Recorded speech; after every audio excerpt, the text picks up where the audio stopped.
Hello, my name's Justin, and this is the first audio recording for my new podcast.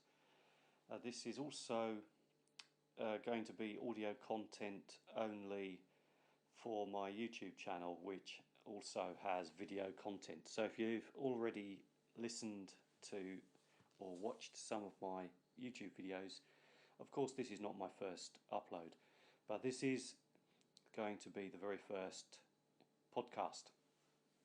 So just to recap, I have recently bought a Suzuki GSX-S 1000F, which I've decided to refer to as a Gixxus as opposed to the GSX-R, which is a Gixxer. I don't know if Gixxus is the conventional nickname, but that's what I'm calling it. If you own a Gixxus, whether it's the faired or unfaired version, please give me a shout out. Please engage with me in conversation, because I would like to share notes and I would like to hear about your experiences. And I've had the bike exactly a week. I picked it up from the dealer 1 week ago, and today was my third outing on the bike. Well, I say my third outing. The first time I rode it was actually from the dealer back to my home, although I didn't come straight home. I did about 30 kilometres, about 20 miles, just because, of course, I didn't really want to go straight home. I was quite excited and I wanted to ride it and enjoy it. Now, I am in a running in mode at the moment, or a running in stage, I should say, which is, according to Suzuki, they say the first 1,000 kilometres, and to keep the revs below 5,000. So, interestingly, on the display of the bike, on the digital display, which, by the way, I should correct something I said in my last upload, which was a YouTube upload. I said it was about the size of a large smartphone screen, but actually I would say it's about the size of a regular smartphone screen. It isn't actually that big, and it's. I'll try to get a picture of it. I was going to do a video review today, but the bike was christened by the gods of rain, because when I went for a ride to find a nice location, one of my favourite locations to do a video review, it started raining, and not just light rain. It was significant enough that I just did not want to hang about and start doing videos. So I've now experienced the bike in rain, and as I said, it wasn't light rain. It wasn't too heavy. It was sort of, I would describe it as medium. Unpleasant all the same. Of course, rain is always unpleasant for riding a motorbike, and unfortunately, I live in a part of the world in Japan that does have rather a horrible climate, and it does indeed rain a lot.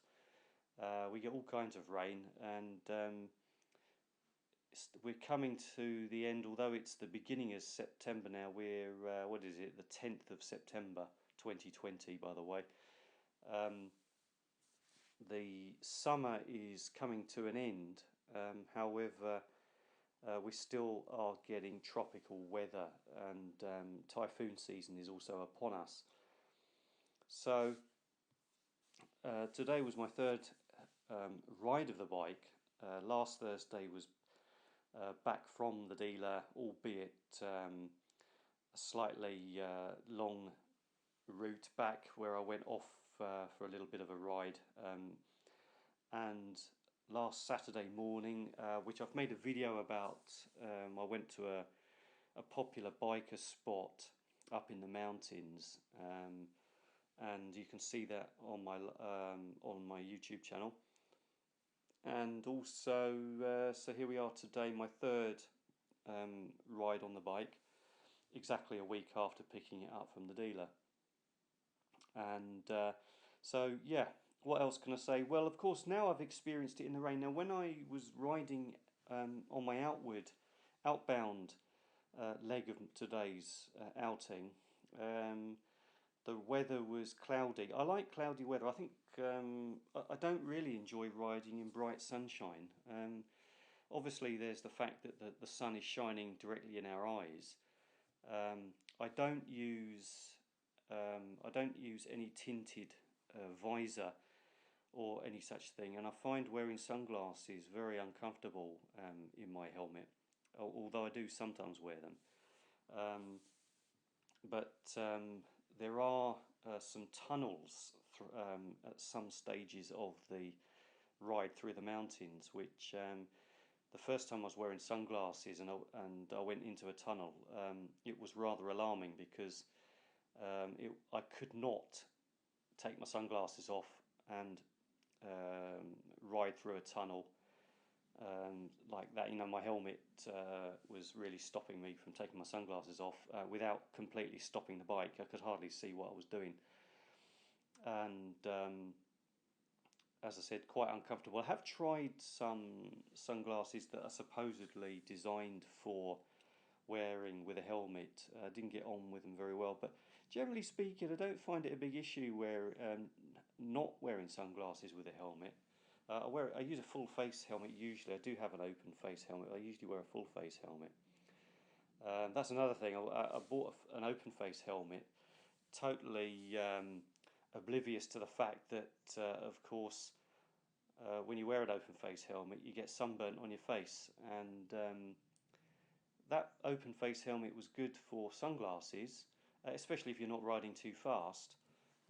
But if you go too fast, then you do get too much wind in your eyes. But for a leisurely ride, an open face helmet is very comfortable in the summer.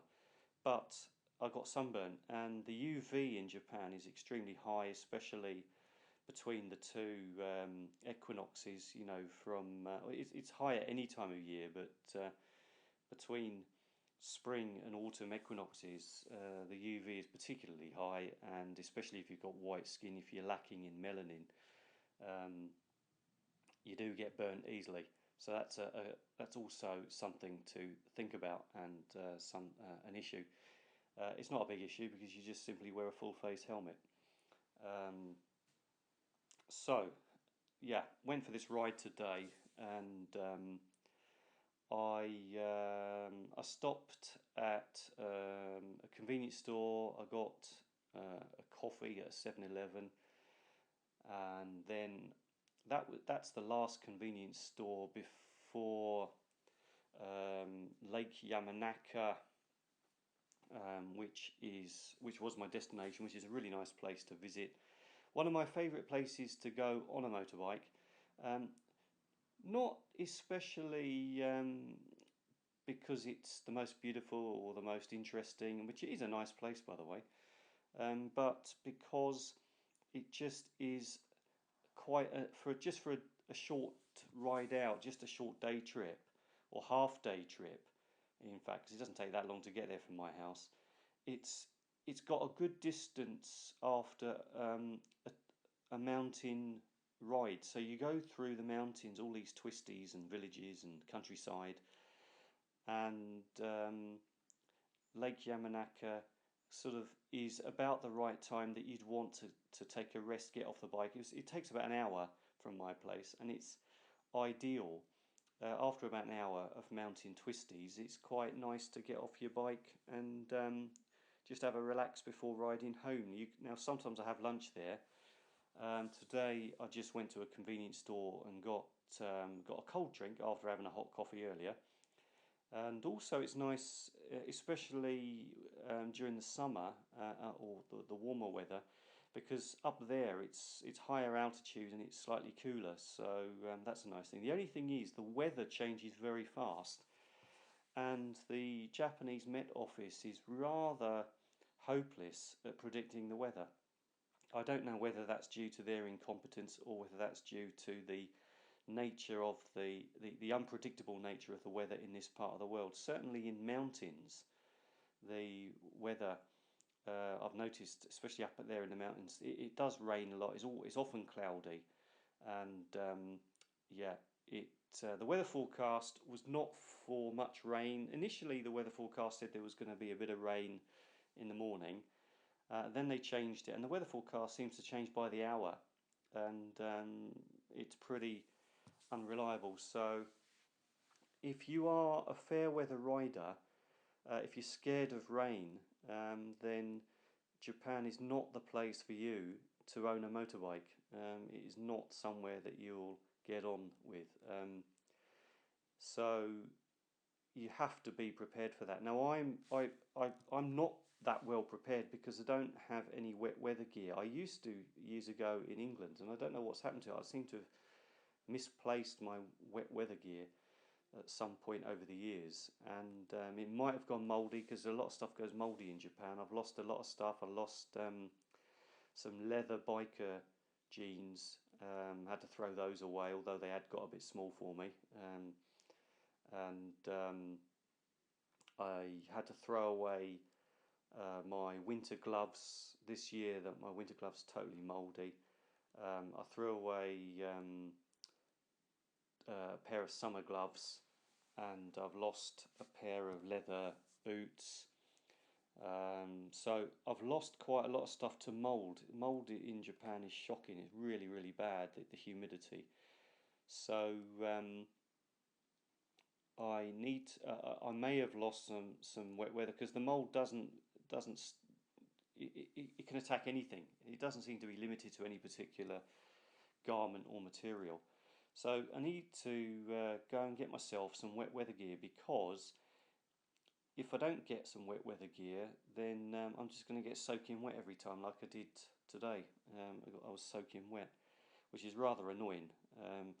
I can cope with the rain. I'm not weak and pathetic. I'm alright. I can ride in bad weather. I don't mind riding in the rain. Of course, nobody wants to ride in the rain. We don't go out deliberately riding in the rain, but I live in a part of the world where the weather changes very quickly, and especially this time of year, and it can suddenly pour with rain. And if you are worried about being caught in rain, you'd never go out. You'd never be able to go out anywhere on your bike. So I need to sort out some wet weather gear, which yeah, something that I shall update you on as and when I've done that.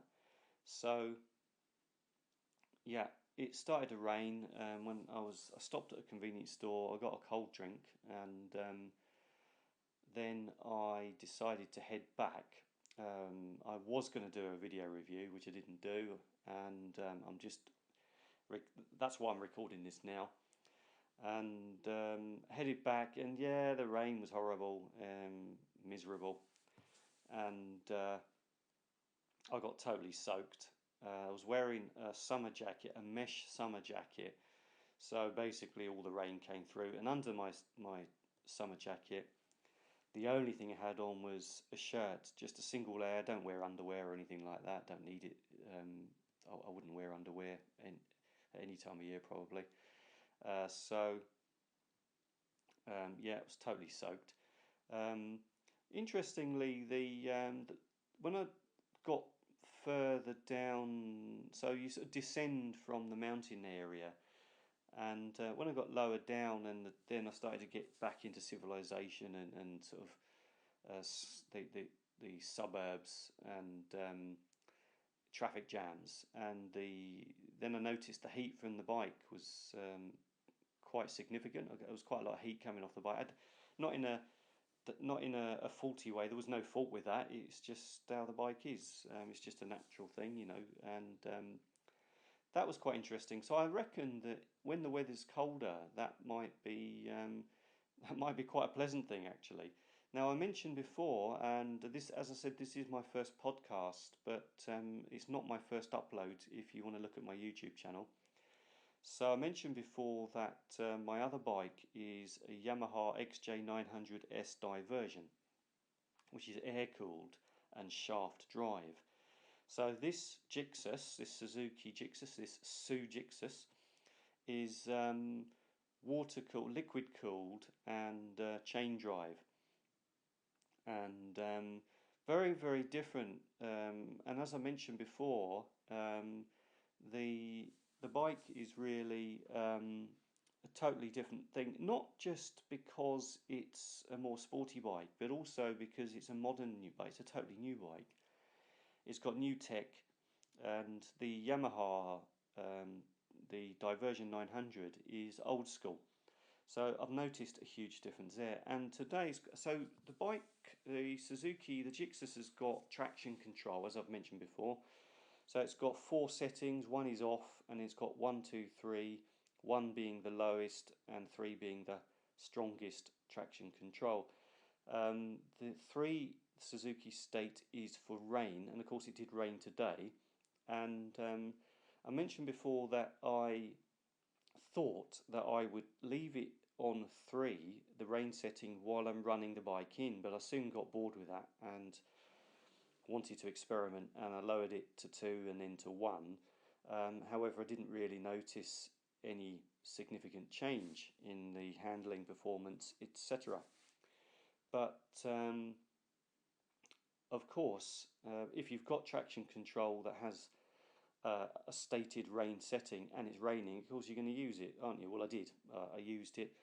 Not really sure whether it was helping me or not. I didn't really notice. But as I mentioned before, the one major improvement over my previous bikes, and as I said, the main one that I'm comparing it with is the 900 Diversion.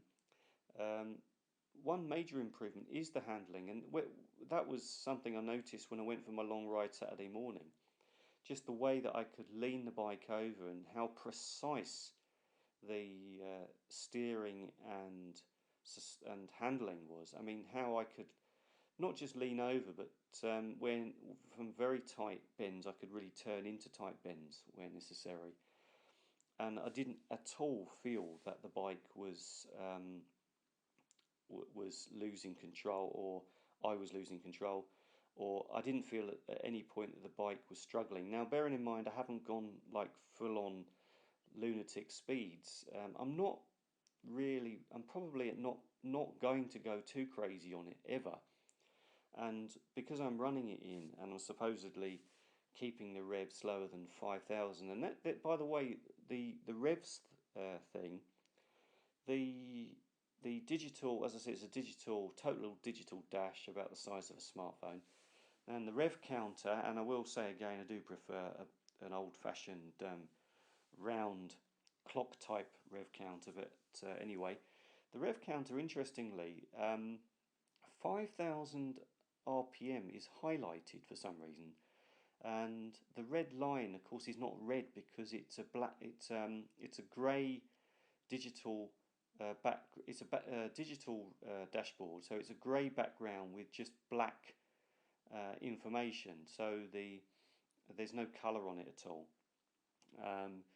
And it's okay, it's easy enough to read, there's no issues with it, by the way. I would have probably, I think I'd have preferred colour, we'd all prefer colour, wouldn't we? But I think this bike is, Suzuki definitely have kept the cost down with this bike, and I appreciate the budget price I paid for it by comparison to the competition.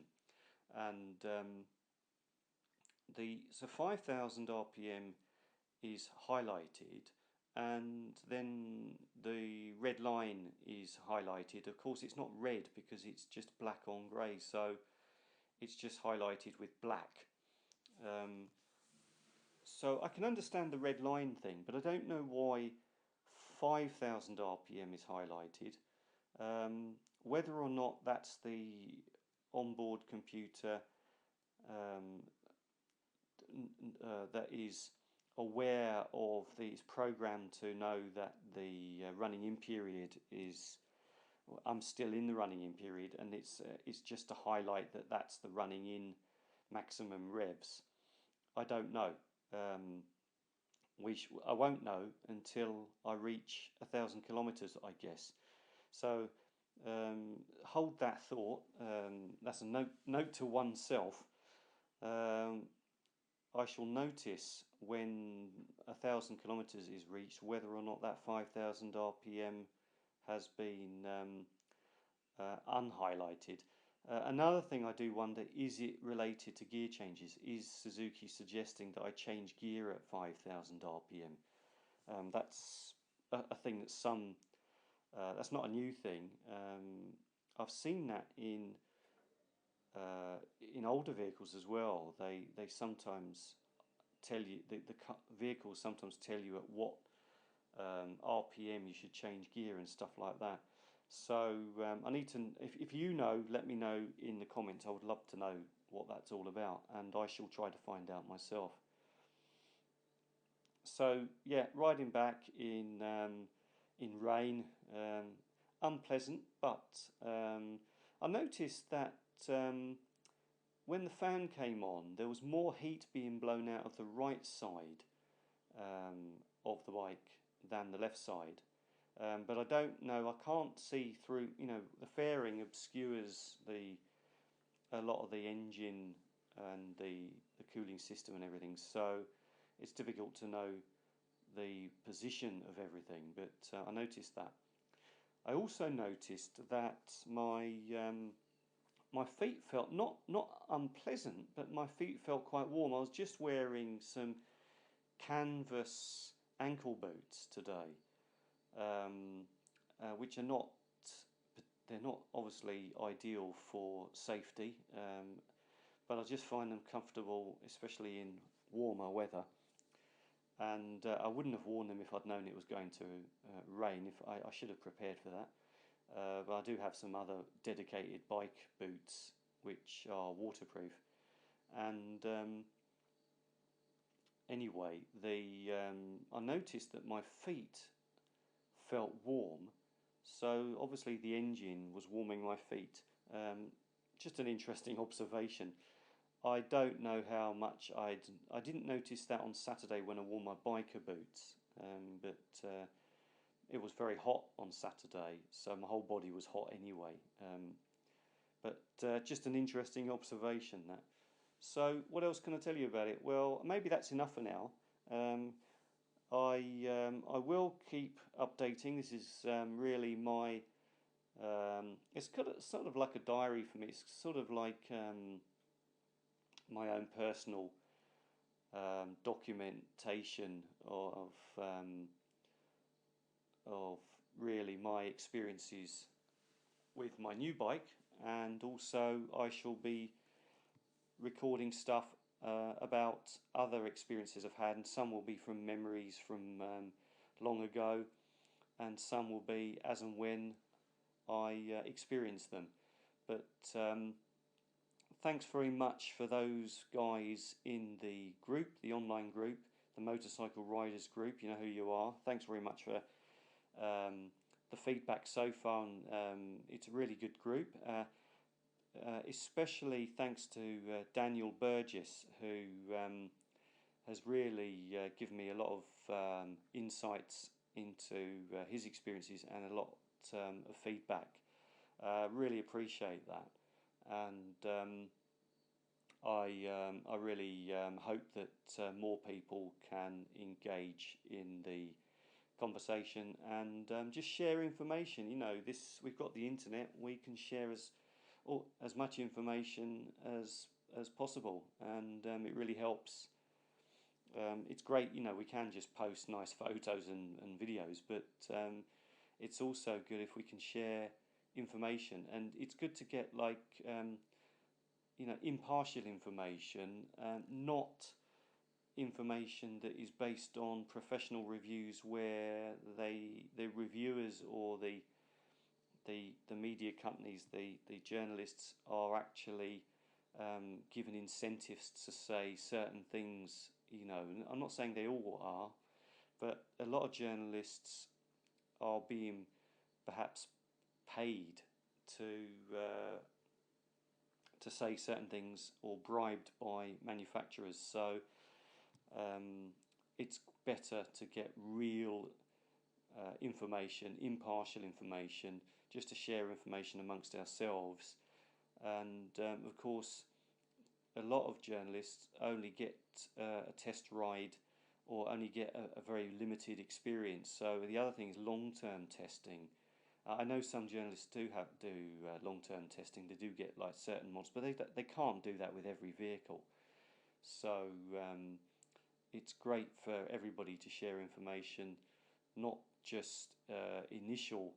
When we're in awe, we're excited of getting something new, but just to update with our just our daily experiences, that are positive and negative. It's good to share those things. So my next stage, well, what I'm looking into at the moment is luggage, because the bike has very limited storage capability. As I mentioned before, there's just a tiny bit of storage under the pillion seat, and I want to. I did ask in the motorcycle riders group. I asked about tank bags, and I've never in my life used a tank bag, and I went into a motorcycle store yesterday, and I was looking at seat bags. Now this is a smallish bag to fit on the pillion seat. It straps around the pillion seat, and that looks like currently for me that looks like an attractive option just for my my day trips. That's not what I would call a touring option. When it comes to any kind of long distance rides and touring, then I'm definitely not looking at any. I should say I'm definitely not limiting myself to tank bags and seat bags. Obviously, there's going to have to be a major, a serious amount of luggage, such as panniers. I'm not looking for a top box, by the way. Don't like top boxes, but I will be. I don't even think a top box would fit to a to that bike. If it does, I would never use a top box. Not saying there's anything wrong with top boxes, but it doesn't suit the bike I've got, and it's not. I just don't personally like them. I have had bikes in the past with top boxes, by the way, and they're very useful, I know. But anyway. Initially, I'm just looking at a little bit of storage for just daily riding, or just going out on day trips, to fit like a bottle of drink, and perhaps perhaps a small item of clothes, like a sweater or something, if the weather turns cold or something, or I don't know really, just to hold small items to that just simply do not fit in that tiny space under the pillion seat. So that's what I'm looking at, and so I did ask in the group, and anybody else who's listening to this who wants to comment about tank bags, and I do appreciate the feedback I got on that. And I'm also looking now at a seat bag. Now, I think I prefer the option of a seat bag instead of a tank bag. So yeah, and I'm just need to decide. I need to go and measure the bike to see exactly what size of seat bag would best suit my bike. Anyway, this has been just in Japan, and this is my latest instalment of my motorbike experiences in Japan, and just generally, and of my new Suzuki GSX-S 1000F. Thanks for listening. Please comment, and I shall be making another. I shall be uploading again soon. Thanks a lot.